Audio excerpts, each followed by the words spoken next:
Welcome to tak tahu nak cakap. Bola gol mengguncang siang dan malam, semangatnya tak bisa direndam. Dengan sihir sepak bola dia terbang di hati kita, jadi pahlawan cemerlang. Welcome to vlog. Yap, aku dah baru post video tadi.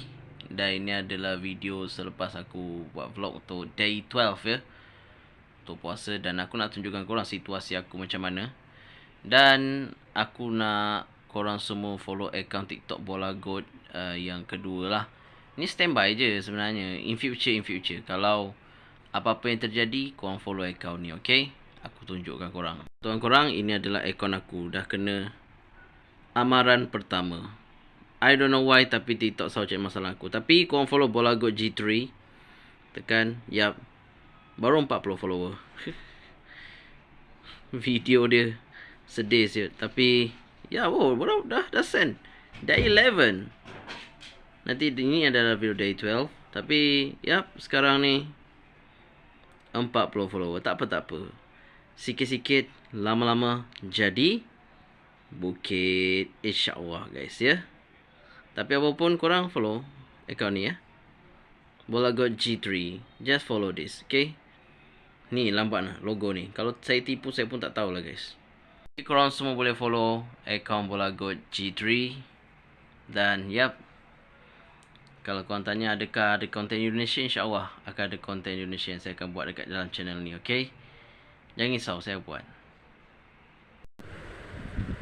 Sekarang ni guys, waktu sahur. Yap, ini adalah vlog.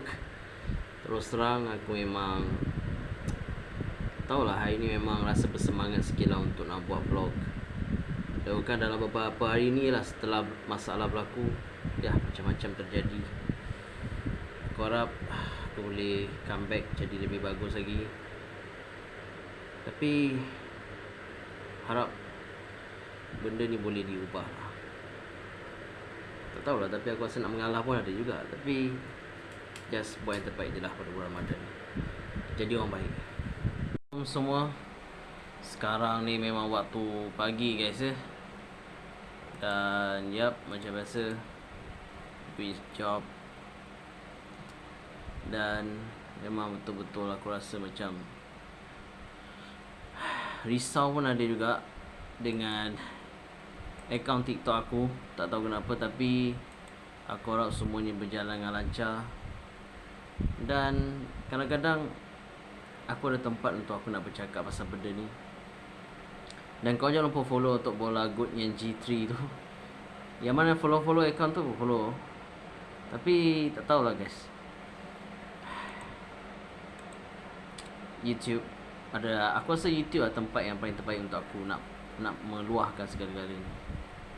TikTok, no bro. They have AI. Kadang-kadang diorang buat mistake, diorang bagi kau tiba-tiba pelik TikTok.